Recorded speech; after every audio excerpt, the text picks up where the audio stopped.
ಆತ್ಮೀಯ ಸ್ನೇಹಿತರೆ, MNS ಅಕಾಡೆಮಿಗೆ ಸ್ವಾಗತ. ಸ್ನೇಹಿತರೆ, ಮುಂಬರುವ ನೇಮಕಾತಿ ಪರೀಕ್ಷೆಯಾದಂಥ ಶಿಕ್ಷಕರ ನೇಮಕಾತಿ ಪರೀಕ್ಷೆಯ ಪತ್ರಿಕೆ 1ರಲ್ಲಿ ಕೇಳಬಹುದಾದ ಸಾಮಾನ್ಯ ಜ್ಞಾನದ ಭಾರತ ಸಂವಿಧಾನಕ್ಕೆ ಸಂಬಂಧಪಟ್ಟ ಟಾಪ್ 35 ಪ್ರಶ್ನೆಗಳನ್ನು ಈ ಒಂದು ವಿಡಿಯೋದಲ್ಲಿ ನೋಡೋಣ. ದಯವಿಟ್ಟು ಈ ವಿಡಿಯೋವನ್ನು ಕೊನೆಯವರೆಗೂ ವೀಕ್ಷಿಸಿ. ನಮ್ಮ ಪ್ರಯತ್ನ ಇಷ್ಟವಾದಲ್ಲಿ ನಮ್ಮ MNS ಅಕಾಡೆಮಿ ಚಾನಲ್ ಅನ್ನು ಸಬ್ಸ್ಕ್ರೈಬ್ ಮಾಡಿ, ಹಾಗೆಯೇ ಈ ವಿಡಿಯೋವನ್ನು ನಿಮ್ಮ ಸ್ನೇಹಿತರಿಗೂ ಕೂಡ ಶೇರ್ ಮಾಡಿ. ಲೋಕಸಭೆಯಲ್ಲಿ ಅಂಗೀಕಾರವಾದ ಹಣಕಾಸು ಮಸೂದೆ ರಾಜ್ಯಸಭೆಯಲ್ಲಿ ಎಷ್ಟು ದಿನಗಳ ಒಳಗಾಗಿ ಅಂಗೀಕಾರವನ್ನು ಪಡೆಯಲೇಬೇಕು? 14 ದಿನಗಳು. ಈ ಕೆಳಗಿನ ಯಾವುದರ ಅಂಶಗಳು ಭಾರತ ಸಂವಿಧಾನದಲ್ಲಿ ಅತ್ಯಂತ ಹೆಚ್ಚಿನ ಪ್ರಮಾಣದಲ್ಲಿ ಅಳವಡಿಸಿಕೊಳ್ಳಲಾಗಿದೆ? 1935ರ ಭಾರತ ಸರ್ಕಾರದ ಕಾಯ್ದೆ ಏನಿದೆ, ಈ ಕಾಯ್ದೆಯಲ್ಲಿರುವಂತಹ ಬಹುತೇಕ ಅಂಶಗಳನ್ನು ಭಾರತ ಸಂವಿಧಾನದಲ್ಲಿ ಅಳವಡಿಸಿಕೊಳ್ಳಲಾಗಿದೆ. ಹಾಗಾಗಿ ಮೇಜರ್ ಇಂಪ್ಯಾಕ್ಟ್ ಏನಿದೆ ಅದು 1935ನ ಗವರ್ಮೆಂಟ್ ಆಫ್ ಇಂಡಿಯಾ ಆಕ್ಟ್ ನಲ್ಲಿರುವಂತಹ ಅಂಶಗಳನ್ನೇ ಅಳವಡಿಸಿಕೊಂಡಿದೆ. ಸಂವಿಧಾನ ರಚನೆಕಾರರ ಮೂಲ ಆಶಯವನ್ನು ವಿವರಿಸುವ ಸಂವಿಧಾನದ ಭಾಗ ಯಾವುದು? ಅಂದರೆ ಒಟ್ಟಾರೆ ಸಂವಿಧಾನದ ಕೈಗನ್ನಡಿ ಅಂತ ಕರಿತೀವಿ. ಅವರ ಸಂವಿಧಾನ ರಚನೆಕಾರರ ಮೂಲ ಆಶಯವನ್ನು ತಿಳಿಸುವಂಥ ಸಂವಿಧಾನದ ಭಾಗ ಪ್ರಸ್ತಾವನೆ ಅಥವಾ ಪ್ರಿಯಂಬಲ್ ಅಂತ ಕರಿತೀವಿ. ಈ ಸಂವಿಧಾನದ ಪ್ರಸ್ತಾವನೆಯಲ್ಲಿ ಸಂವಿಧಾನ ಒಳಗೊಂಡಿರುವಂಥ ಮೂಲ ಆಶಯವನ್ನು ಸೂಕ್ಷ್ಮ ರೂಪದಲ್ಲಿ ನಮಗೆ ಹಿಡಿದಿಡುವಂಥ ಪ್ರಯತ್ನವನ್ನು ಪ್ರಸ್ತಾವನೆಯಲ್ಲಿ ಮಾಡಿದ್ದಾರೆ.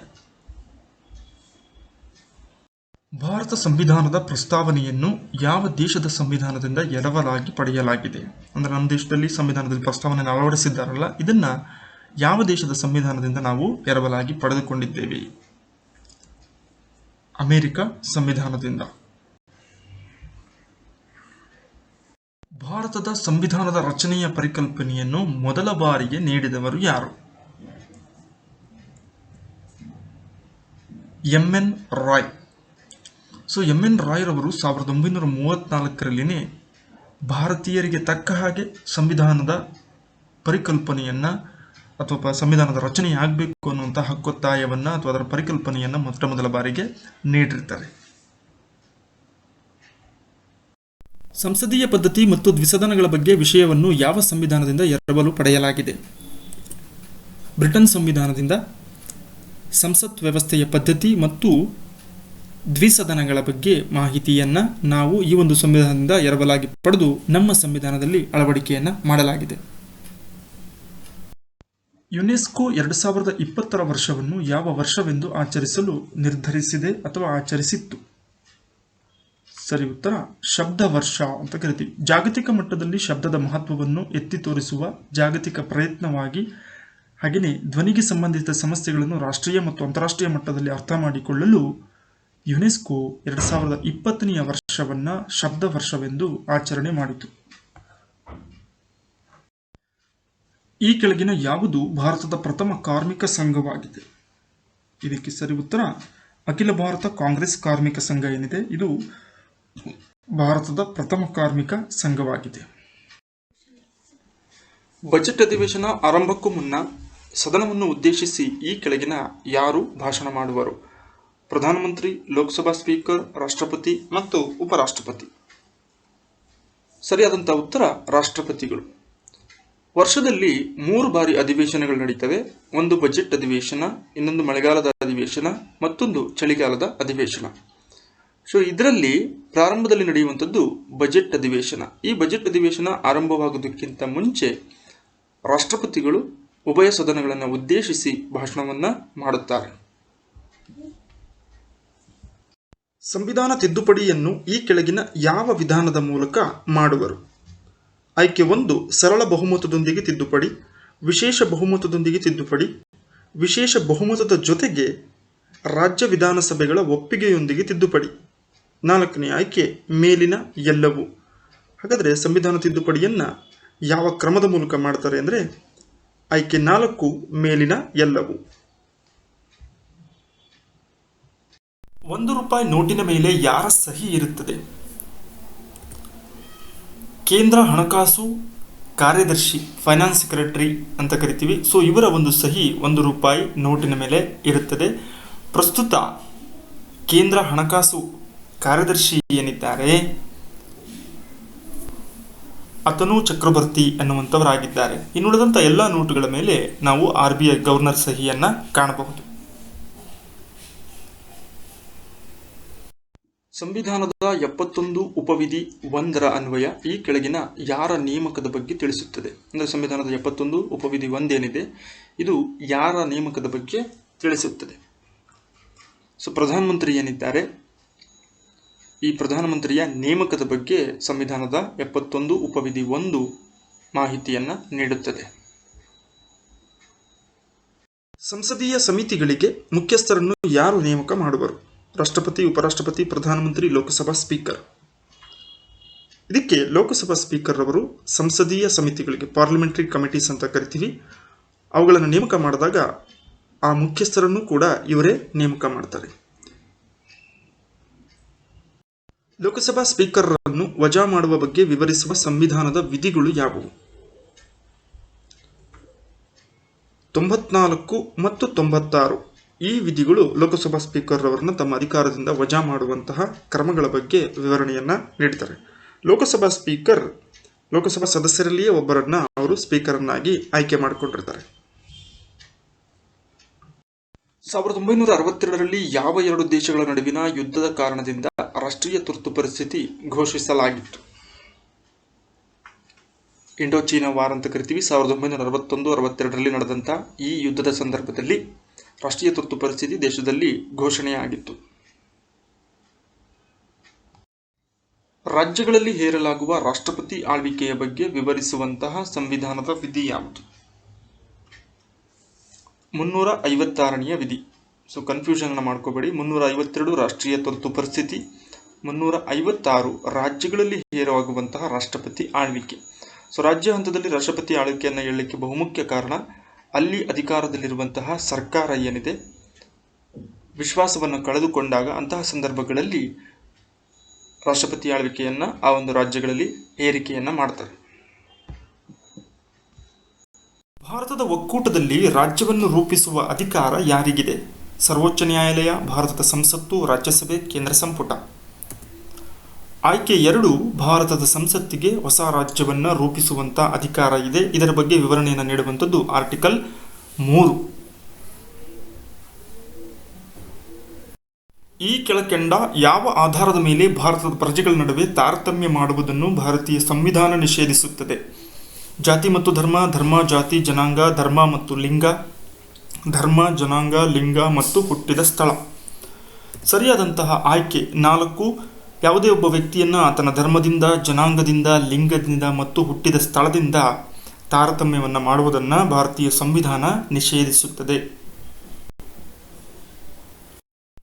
ಈ ಕೆಳಕಂಡ ಯಾವುದನ್ನು ಮೂಲಭೂತ ಹಕ್ಕು ಎಂದು ರೂಪಿಸಲಾಗಿದೆ? ಇದಕ್ಕೆ ಸರಿಯಾದ ಉತ್ತರ ಮಕ್ಕಳಿಗೆ ಉಚಿತ ಮತ್ತು ಕಡ್ಡಾಯ ಶಿಕ್ಷಣವನ್ನು ನೀಡುವುದು. ಇದನ್ನು ಕೂಡ ಈಗ ಫಂಡಮೆಂಟಲ್ ರೈಟ್ ಆಗಿ ಸೇರ್ಪಡೆ ಮಾಡಲಾಗಿದೆ. 6ರಿಂದ 14 ವರ್ಷದ ವಯಸ್ಸಿನ ಎಲ್ಲ ಮಕ್ಕಳಿಗೆ ಶಿಕ್ಷಣವನ್ನು ಉಚಿತವಾಗಿ ಮತ್ತು ಕಡ್ಡಾಯವಾಗಿ ನೀಡಬೇಕು ಅಂತ 86ನೇ ತಿದ್ದುಪಡಿಯನ್ನು 2002ರಲ್ಲಿ ಸಂವಿಧಾನಕ್ಕೆ ತರುವ ಮೂಲಕ ಶಿಕ್ಷಣವನ್ನು ಕೂಡ ಮೂಲಭೂತ ಹಕ್ಕಾಗಿ ರೂಪಿಸಲಾಗಿದೆ. ಏಕಕಾಲಕ್ಕೆ 14 ಬ್ಯಾಂಕುಗಳು ರಾಷ್ಟ್ರೀಕರಣಗೊಂಡ ವರ್ಷ ಯಾವುದು? ನೀಡಿರುವಂಥದ್ರಲ್ಲಿ 1969 ಸರಿಯಾದಂತಹ ಉತ್ತರವಾಗಿದೆ.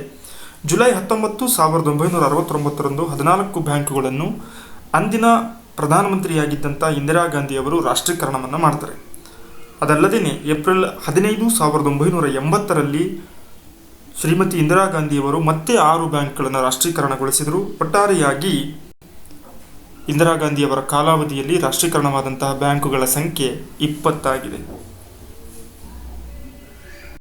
ಈ ಕೆಳಗಿನವುಗಳಲ್ಲಿ ಯಾವ ಒಂದು ಕಾರ್ಯವನ್ನು ಸಂಸತ್ತು ನಿರ್ವಹಿಸುವುದಿಲ್ಲ?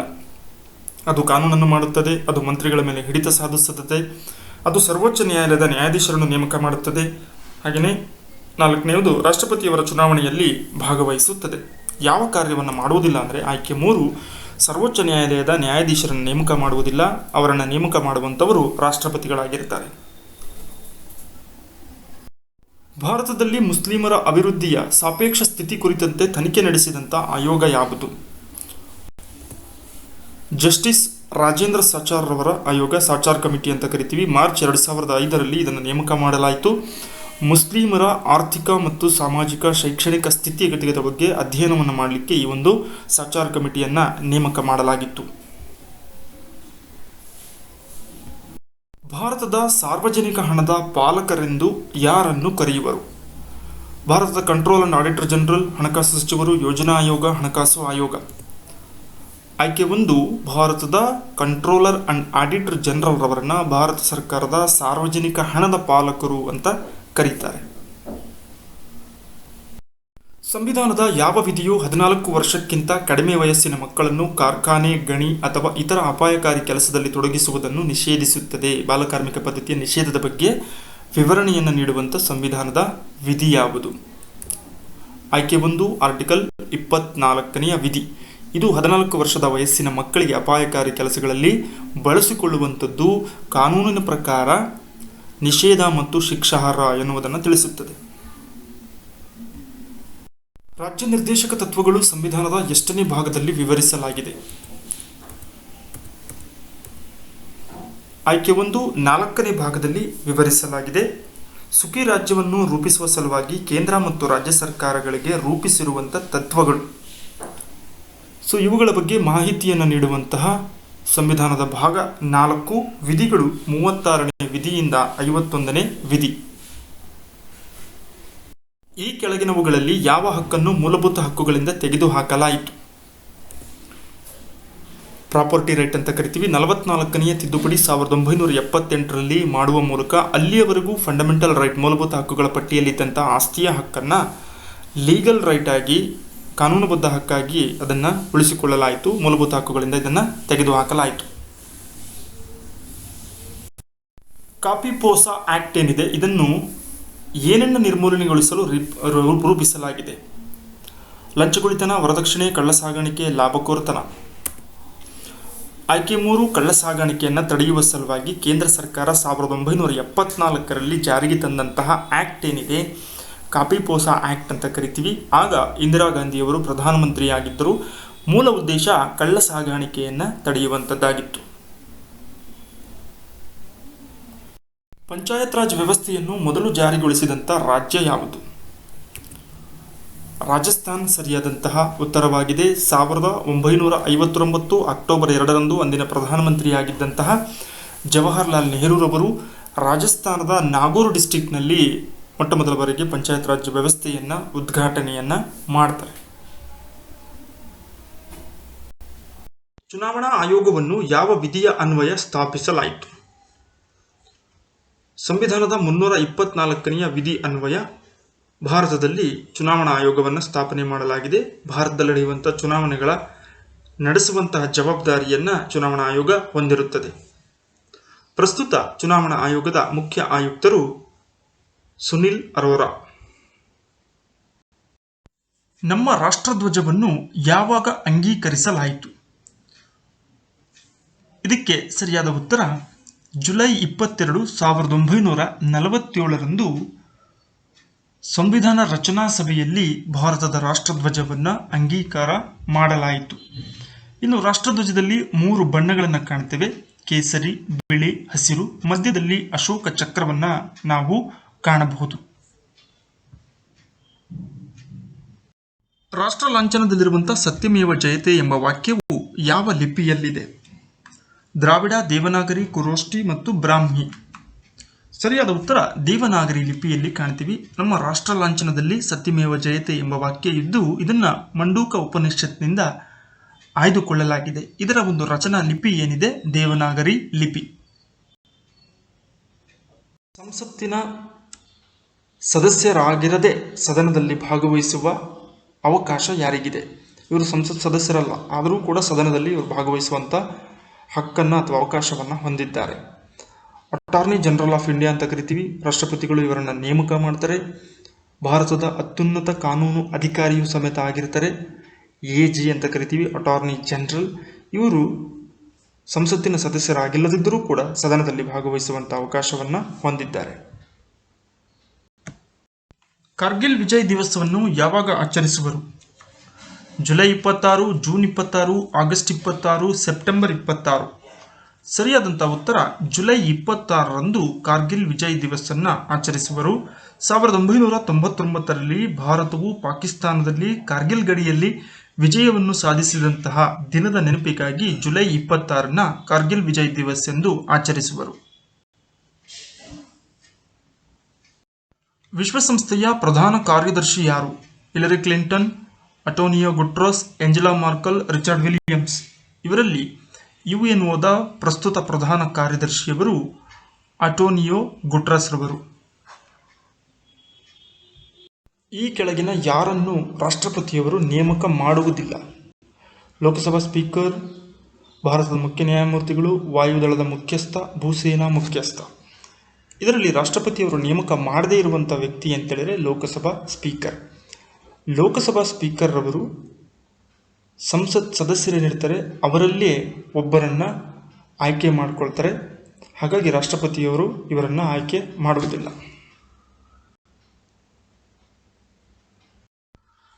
ಸ್ನೇಹಿತರೆ, ನಿಮಗಾಗಿ 2 ಪ್ರಶ್ನೆಗಳು. ಇವುಗಳ ಉತ್ತರವನ್ನು ಕಮೆಂಟ್ನಲ್ಲಿ ನೀಡಿ.